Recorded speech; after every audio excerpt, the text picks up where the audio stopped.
ছেলেটা কার সাথে এত কথা বলতেছে, এত কেমিস্ট্রি আমার কাছে অনেক খারাপ লাগে। আসলে আমরা বাংলা পড়ি, কিন্তু বাংলা সহপাঠটা একটু সাইডে রেখে দিই। নিয়ে রেডি হয়ে গেলাম কলেজে যাওয়ার জন্য। বাসায় সবাই শুয়েছিল, আমিও তাদের পিছু পিছু যেতে লাগলাম এবং আমার ক্যামেরাটা নিয়ে নিচ্ছি কারণে পুরো সারটা ভিজে ভিজে ছিল। ভিউটা এত সুন্দর, মানে আমার কাছে মোবাইল হয়ে ভিডিও করতে করতে আসলে আমরা অনেক একটু মজা। হ্যালো এভরিওয়ান, আসসালামু আলাইকুম। আজকে ঘুম থেকে উঠে পড়লাম সকাল 8টার সময়। হ্যাঁ, একটু লেট হয়ে গেছিলো, কিন্তু তারপর উঠে তাড়াতাড়ি করে ঘরের জানালাটা খুলে তারপর চলে গেলাম বারান্দায় গিয়ে কিছু তাজা বাতাস খেয়ে আবার চলে আসলাম রুমে। এবং বারান্দায় এত বাতাস ছিল যে আমার মন চাচ্ছিল না রুমে আসতে। বাতাস খাওয়ার পর খুব তাড়াতাড়ি চলে গেলাম পড়তে, কারণ আজকে আমি একটু লেটে উঠেছি ঘুম থেকে, যার কারণে আমাকে 3টা সাবজেক্ট শেষ করতে হবে। তাই খুব তাড়াহুড়া করে শেষ করতে লাগলাম আমার পড়াগুলো। নর্মালি আমি আসলে 6টার সময় ঘুম থেকে উঠি প্রায়, বাট আজকে আসলে আমার একটু লেট হয়ে গেছে উঠতে, যার কারণে আমার এত তাড়াহুড়া করতে হচ্ছে। ফার্স্টেই পড়ে নিলাম কেমিস্ট্রি, কারণ কেমিস্ট্রি আমার কাছে অনেক হার্ড লাগে এবং সকালে মাইন্ড ফ্রেশ থাকে, যার কারণে আমি কেমিস্ট্রিটা প্রথমেই পড়লাম। দেন কেমিস্ট্রিটা তাড়াহুড়ো করে শেষ করে আমি শুরু করলাম আমাদের সহপাঠটা পড়তে। আসলে আমরা বাংলা পড়ি, কিন্তু বাংলা সহপাঠটা একটু সাইডেই রেখে দিই, যার কারণে আমাদের সহপাঠটা বেশি ভালো করে পড়া হয় না। হাউএভার আমি তারপর শুরু করলাম লাল সালু পড়তে। লাল সালুটা আমার কাছে অনেক পছন্দ, কারণ এটির মধ্যে অনেক কাহিনী আছে, আর যেটা আমাদের অনেক শিক্ষণীয়, মানে অনেক কিছু শিখিয়ে দেয়। আমি লাইন বাই লাইন পড়তে পড়তে সব কিছু শেষ করে তারপর আমি এটা মার্ক করে রাখলাম, যাতে পরের দিন আমি সেই সবটুকু শেষ করতে পারি। সহপাঠ পড়ার পরে আমার কাছে রয়ে গেছিলো আমার বায়োলজি। আসলে বায়োলজিটাও আমাকে পড়তে হবে, তাই আমি বায়োলজিটাও কিছু এক নজর দেখে নিলাম। বায়োলজি অবশ্যই আমার পড়া শেষ, বাট আমার একটু রিভিশন দেওয়ার ছিল। রাত আমি পড়ে শেষ করে ফেলছিলাম, এখন শুধু রিভিশন দিচ্ছি।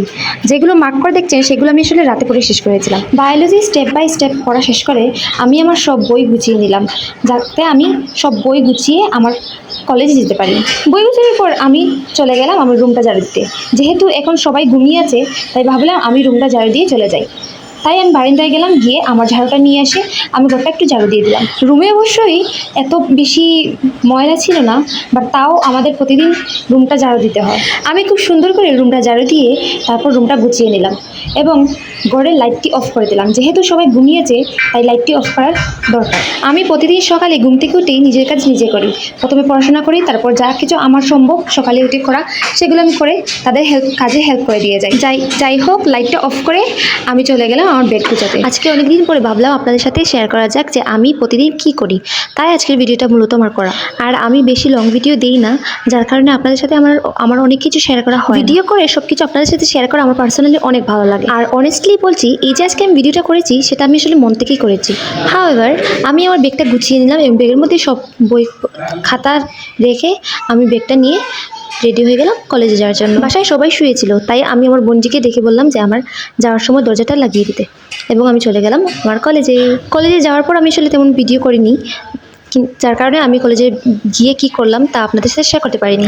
বিকেল 2টায় আমি আবার চলে আসলাম বাসায় এবং দরজায় ধাক্কা দেওয়ার সাথে সাথে দরজাটা খুলে দিলাম। বাসায় এসেই আমি আমার ব্যাগটা রেখে দিলাম ব্যাগের জায়গায় এবং আমি ফ্রেশ হয়ে চলে গেলাম ছাদে, কারণ ছাদে গিয়ে আমাকে আরও ভিডিও মেক করতে হবে। অবশ্যই প্রতিদিন আমি এরকম করি না, আজকে ভিডিও তৈরি করব বলেই ছাদে চলে গেলাম। ছাদে যাওয়ার কথা শুনেই এরা ছুটে পালিয়ে গেল এবং আমিও তাদের পিছু পিছু যেতে লাগলাম এবং আমার ক্যামেরাটা নিয়ে নিলাম যাতে আমি ভিডিওটা করতে পারি। এইদিকে আমার ছোটো বোনজিটা আমার সাথে সাথে অনেক গল্প করে চলে গেল ছাদে। বৃষ্টির কারণে পুরো ছাদটা ভিজে ছিল, যার কারণে আসলে ভিডিওটা তো এরকম করতে পারিনি, কিন্তু এদের তো ঈদ লেগে তারা বৃষ্টির পানিতে ভিজছে, পানি যে জমে ছিল সেগুলোতে ওরা পা ভিজাচ্ছে। এদিকে আমি লাগলাম আপনাদেরকে ভিউ দেখাতে। অ্যান্ড অনেস্টলি বলছি গাইস, এখানের ভিউটা এত সুন্দর, মানে আমার কাছে মোস্টলি এইখানে ভিউটা এত ভালো লাগে। আমি আসলে এখানে অনেক ভিডিও মেক করেছি, যেগুলো আমার আসলে আপলোড করা হয়নি, বাট অবশ্যই আমি আমার ভিডিও করা শুরু করে ফেললাম।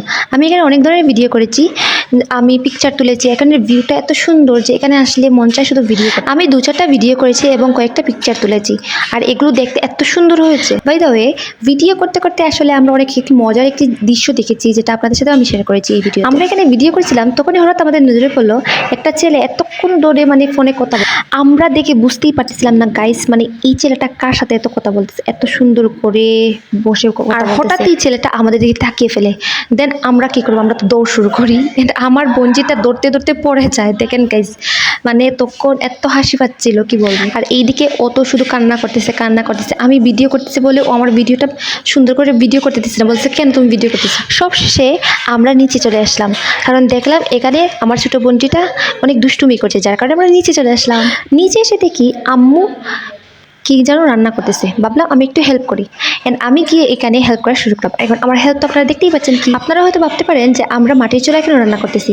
আসলে আমাদের মাটির চুলা আছে বলে যে এরকম না, আমাদের গ্যাসের চুলা নেই, আমাদের গ্যাসের চুলা আছে, বাট ম্যাক্সিমাম টাইম আমরা আসলে মাটির চুলাই রান্না। যেহেতু মাটির চুলা আছে এবং আমাদের কাঠও আছে, তাহলে কেন আমরা গ্যাসের চুলায় রান্না করবো এবং গ্যাসটা মানে শেষ করবো। গ্যাসে এখন অনেক দাম গাইজ, আপনারা অবশ্যই জানবেন। বাই দ্য ওয়ে, হঠাৎ আমার ভাইয়া আমাকে ডেকে বলে যে ওনার জন্য চা মেক করতে। তো আমি তাড়াহুড়া করে চাটা মেক করতে শুরু করলাম। আমার হাতে চা এত ভালো না, কিন্তু তাও আমি চা বানাতে পারি।